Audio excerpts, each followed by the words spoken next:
Sejumlah kendaraan militer Ukraina ditabrak drone FPV secara brutal. Kendaraan yang ditinggal krunya maupun yang beroperasi menjadi sasaran.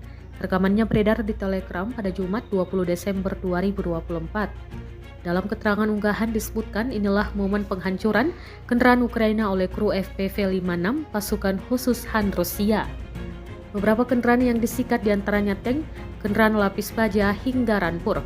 Rekamannya pun kini telah menuai berbagai komentar dari warganet.